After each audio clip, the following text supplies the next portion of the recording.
June, it is such an honor to be here at the Challenger Center in Chattanooga with you and to have an opportunity to talk with you about your new book, Silver Linings.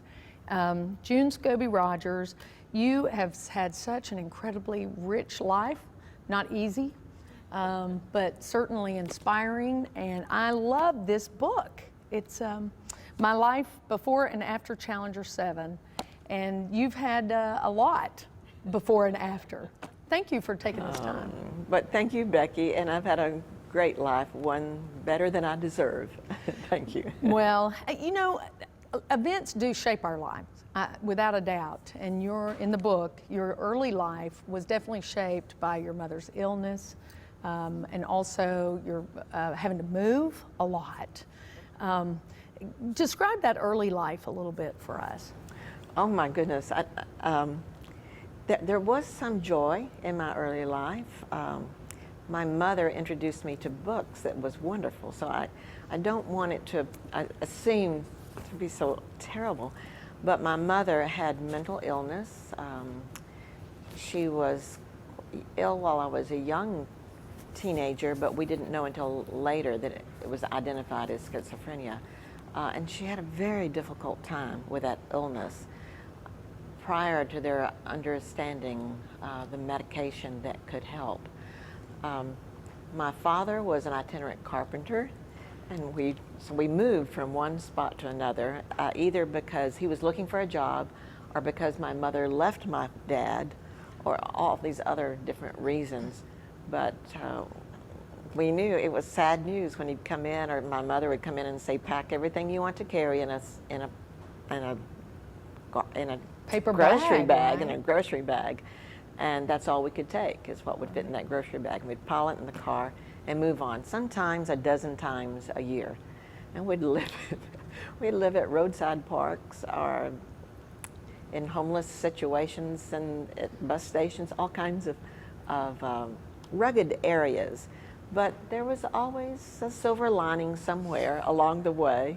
Well, it's amazing to me, you grew up in a time where girls were not necessarily encouraged to take math and science, Yeah. and yet you had a desire and a dream and a love for those subjects and for the stars. And how did you find that, especially with having to move so much? How were you able to encourage someone to give you that chance? Oh my goodness, it was, I guess I was blessed early on to know if you talk to someone about what is important to you, that perhaps there's an adult out there that would help you. Well, I did confiscate the A encyclopedia to read all about aerospace and astronomy. Yeah, that's a great story. As a youngster,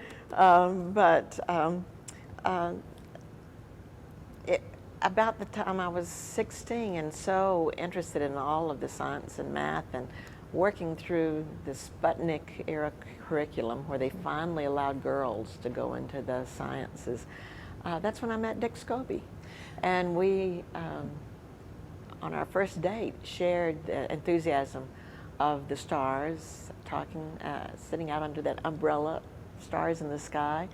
And he loved airplanes, and I could talk to him about the camber on the wing and what caused the lift, and I think he was surprised that a girl knew about these things. But anyway, it was a joy to have an opportunity to learn about these programs. Some of the moves that I thought were devastating turned out to be good because of where we were located, near Huntsville, where they were building the rockets, or near Palm Beach, or in Florida, near the Cape where they were launching them. So it was always in the news, and I could read the newspaper and learn about these opportunities. And one of those moves did take you back where you did have the opportunity to meet Dick Scobee, yes. right? And yes, how I didn't want to leave Florida, where all of this joy of the sciences. But we did have to move. I didn't want my mother to have only my brothers in case she was sick. They were all younger. And that summer at our church, Dick Scobee came up to a little hayride that the youth counselor was putting on, and that's how we met and enjoyed our common interest in space and airplanes. And you've described him as your soulmate, as you guys have a beautiful relationship. You know, one of the things I love about this book is, of course, I know Commander Scobee from the Challenger, and as most people probably would, but I didn't know him as a person, and you really feel that in this book. Good, good. So thank you for that. I knew he was a good man at the very beginning of our old-fashioned courtship because he invited my brothers, who never had a chance to go to the movies. He would invite them to go with us. And that told me something special about this man. He was good. He was a good person, lots of integrity, and cared so much about me and my interests. He was a very giving, kind person, and so much that I could share about him. You always wanted to teach, and he did encourage you to go on and go to college. You have a PhD. You've done so much, and the Challenger Centers are one extension of that, certainly. And we are going to have a chance to visit the Challenger Center here in Chattanooga with you, so I'm excited about that. Let's talk just briefly about the Challenger 7, because I know that also was an event that certainly that we all lived. Yes. At that time, public television, we were going to air the Teacher in Space segments, and I was the Director of Educational Services at our station, so I was responsible for that project locally.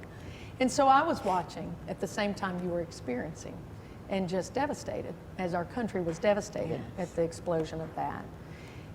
That had to be such a hard moment for you and all of the families, and yet I know you've said your faith made a huge difference. Yes. Share that. Yes, it's 25 years since we lost the Challenger. And just next week we have a conference bringing all of our flight directors from these centers and all of the Challenger families together, and the children who've grown up. We're all coming together to celebrate this mission that continues. But I think to really share the story of why it came about, I need to begin with Dick Scobee's first flight in space. We cared so much about each other. His finally getting to fly airplanes, and then being selected as a test pilot, astronaut, and then flying in space. When he returned from his first flight, there were reporters and neighbors all wanting to talk with him. But he said, "June, I want to tell you first what it was like to fly in space, because you believed in me when no one else would, and it was an extremely important flight. That's why all the reporters wanted to talk with him. It was the first time the shuttle actually came up near to a satellite. So they rendezvoused, and they had to be quite careful not to bump each other and so forth. So it was a very important flight, but he wanted to talk with me first. So we went to our favorite restaurant, and there the stars shined in the sky, no brighter than his eyes. But he kept stuffing his napkin under his dinner plate. And I said, what's that about? And he said, "Oh, I felt like I was still in space." You know, it was only 5 hours before that he was weightless. And he was tucking everything.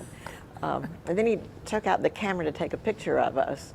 And because he'd been handling all the big camera equipment, IMAX and everything, they took the pictures, made the movies, and set it aside, and it floated.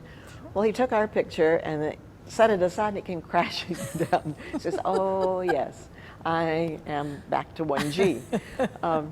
But then he told me what it was like to fly in space and the joy of the mission and the success. But I said, "Didn't it make you mad that President Reagan on national television mentioned everyone's name but forgot your name?" He said, "No, what was important was the mission. The mission was successful. The mission is what it was all about." So now he's come back with a successful mission as the pilot of Challenger. And within months, he's assigned as the commander of a Challenger flight with this marvelous crew and a wonderful mission. And then we're surprised with this teacher competition Krista McAuliffe from New Hampshire is named to fly on his mission.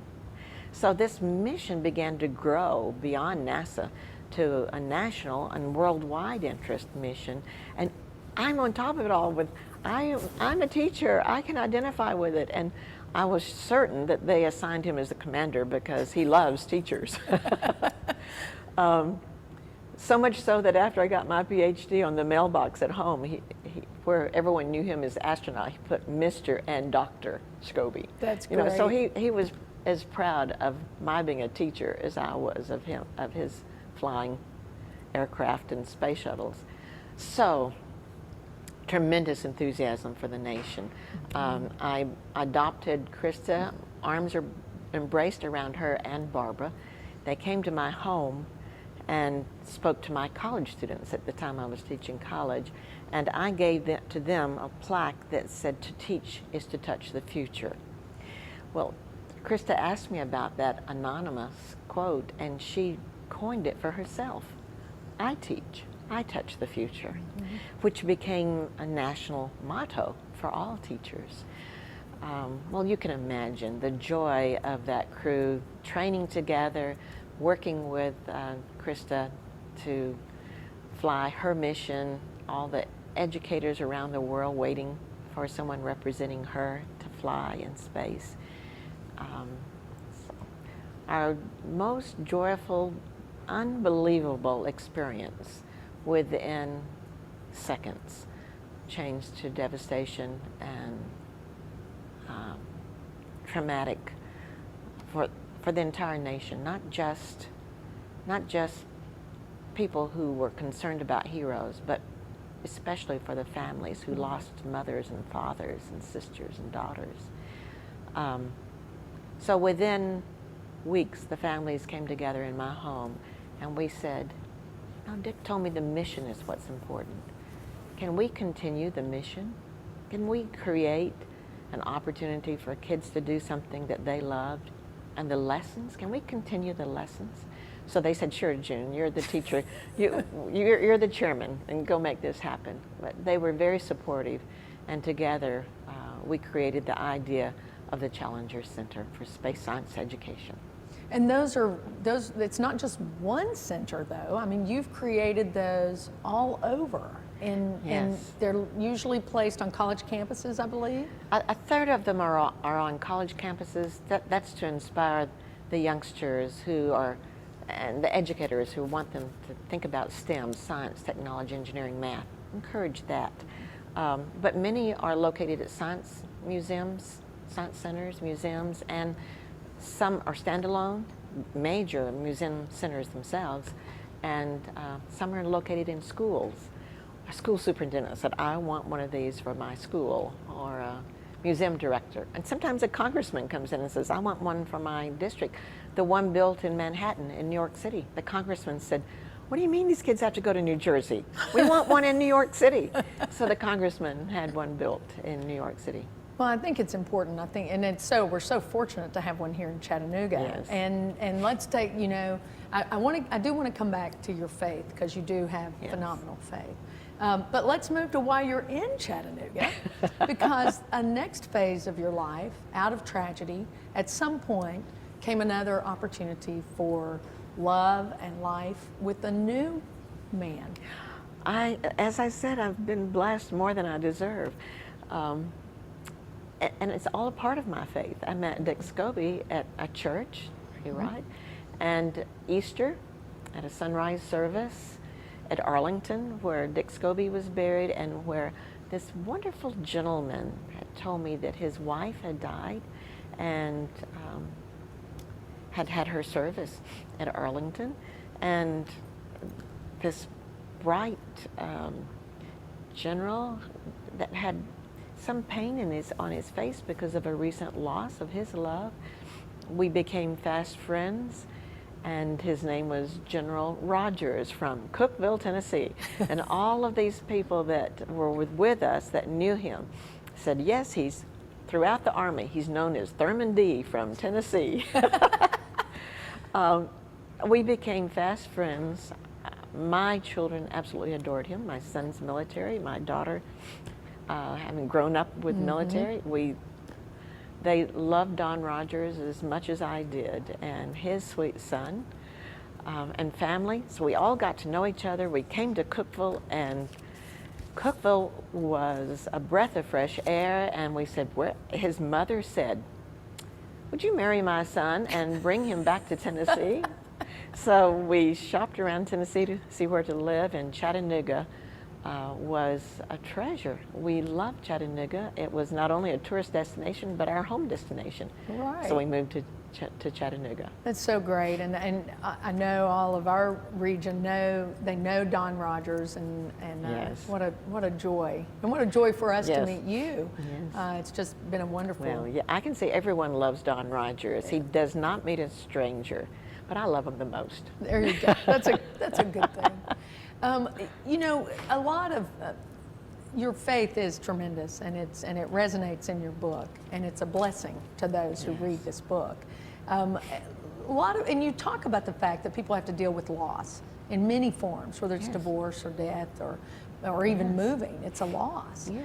So, what can you share with folks about how to deal with that loss? And you had to deal with it publicly, but regardless, it's still there. Yes, thank you. I don't know how anyone gets through a tragedy in their lives without a church family. And many times in my life, I had a church family. But one of the most rewarding opportunities for me was when I was that little 9-year-old child who felt so helpless and homeless. And a family friend gave my mother a book by Norman Vincent Peale titled The Power of Positive Thinking. And that book was simple enough that as a 9-year-old, I could take the words and put them into use for myself to help me go through life. And I coined it my ABCs. And A was for attitude, to accept who you are and where you live in your life, and forgive those people who've done harm to you. And B was to believe in yourself, no matter how many times people put you down. Believe in yourself, but most of all, believe in a power greater than yourself. That's when I learned that God was bigger than those stars that I prayed to. God was bigger than the universe. And that power of knowing how great God was kind of gave me a power of faith that went beyond the little childhood image of God on a throne. And then C was for commitment, to have the courage to make a commitment in your life. And as I grew older, D became dreams. And not only my own dreams, but to become a dream maker, to help others with their dreams. So that's a part of what the Challenger Center's STEM programs are all about, is to help children with their dreams. Well, and I thank you for sharing your dreams, your stories. We could talk for hours, I feel. I love it. I want the folks to get this book, Silver Linings, by June Scobee Rodgers. You're going to love it. It's inspiring. It's what we've talked here today is a fraction of the incredible stories in this book. You're not finished yet, though. We are going to take a little quick tour of the Challenger Center here. But before we leave, I want you to tell me briefly about what you're working on now. You have children's book series. Oh my goodness, yes. That you're doing. Yes, this is so exciting. The Star Challengers are children who come to a Challenger Center, and they meet the mysterious Commander Zoda, who takes them on a real time machine into the future. We have published 2, and the 3rd one's at the printer now, so it's a trilogy. But the reason I can brag about them and say they're so good is my co-author is the famous Kevin Anderson, who has more science fiction books on shelves in bookstores than any science fiction author. He's great, and the story is fun, and children that read it get excited. They're ready to go on their own space trips. All right. Well, we're going to be ready to go on a little space trip here with you at the Challenger Center here in Chattanooga. Thank you, June, for sharing with us, and let's take a tour. Okay, Becky, let's go. All right. So what room is this? This is Mission Control. Mission controllers from NASA helped us design this room. So this room is paired with the space station simulator that's across in space, supposedly. But we have every station that's in the space station is represented here by mission controllers. The students actually help them with their mission. Do they do it simulated? Yeah, yes. Their missions are to the moon or to Mars, or they save planet Earth on their mission. So they know what their mission is. And they're assigned jobs, so they become communicators, a navigator. We have a medical doctor who manages the health of the crew. Research folks, so if there's something wrong, a loss of oxygen, life support, loss of red lights, flash, sirens, Oh, and so what do we do? So they have to call NASA, Mission Control, to help them solve the problems. Oh, that's great. So they work together as a team. So half the class of students are in the space station and the other half are in Mission Control. Halfway through the mission, they get to change. So everyone can fly in space. They have to be so inspired. Oh my when goodness. they- Oh my goodness, you should see, I mean, they're on top of everything. And then our evaluations at the end of the year, at the end of high school is our greatest field experience was to the Challenger Center, time and time again. I mean, it's like 95%. Wow. So That's it's and we don't even serve popcorn. Well, I tell you, now, you don't anywhere in the building, right? No. They don't even get it in the shuttle. No, they can eat outside. I know. All right, well, let's go to the next spot, because that's Okay. where they, from here, do they also get in the shuttle? They fly in a shuttle that takes them up to the space station. Okay, let's check that out. Okay. All right, now we're out here for the shuttle, right? Yes, for the shuttle. tell us about This is this. exciting. Because this is a university campus, Mm-hmm. we partnered with the College of Engineers. So the College of Engineers designed this shuttle, the electronics, built it, the whole business, for their senior project. that's Tremendous opportunity for a hands-on experience for these seniors. And every Challenger Learning Center has a different process to get the students from Earth to the space station. This is what the College of Engineers created here, thanks to the Caldwell Foundation of Chattanooga. That was a marvelous opportunity for us. This is incredible. Tell me what this is. This was in our home. Dick Scobee had put together all of the pictures of the planes that he had flown as a test pilot, and he asked if I could arrange them for him. These are the patches that they wear on their shoulder. Every one of these he flew with the X-24 prototype, and that prototype plane is what opened the door for him to become an astronaut, because he flew the prototype that would be the forerunner of the shuttle, space shuttle. He also flew the 747 with a shuttle piggyback. That was a little Starduster that we flew together that I got to fly. Did you fly that? Yes, You little, did, didn't little you? open cockpit bi-wing. You know, you put on your goggles and your helmet and everything. You can go out and fly. And your son learned to fly Barnstorming. that? Yes, yes, our whole family. Our daughter didn't pick up on the joy of flying as much as everybody else. But she's has gifts and talents in other areas. But You have this a was great fun. story about flying over Paris with that, right? He had to fly over Paris. He got to, in the Paris Air Show, he was able to, he was invited to fly this around the periphery of Paris. So I climbed up the Eiffel Tower and watched them as they went around with this great big bi-wing. It's tremendous. It's bigger than a ship to look up at it. Wow. All right, now we've got to fly to the space station. Let's go. Okay, this is exciting. I feel like I'm on Star Trek. You're welcome to the space station. The okay. space Okay. station. Wow. This is so cool. So is this just like a space station? Oh, well, we created it before the space station was created. No, no. It's a wonderful mock-up of what a space station, a spacecraft would do to have their opportunities to conduct scientific investigations. We have all kinds of opportunities for isolation. They use little robots in case the materials are dangerous. And a probe room where the youngsters build a probe and launch it to collect data from a comet, from Halley's Comet. The medical team takes care of the health of the crew, life support, manages all of the air and the water and comfort of temperatures and so forth. So they have big emergencies. And when they have emergencies, the red light flashes and the sirens come on. And then data, the communicators, whether it's written or by voice, the capsule communicators are in touch with the mission control with, what do we do? How do we solve this problem? So they go back and forth with helping each other. It's an exciting time.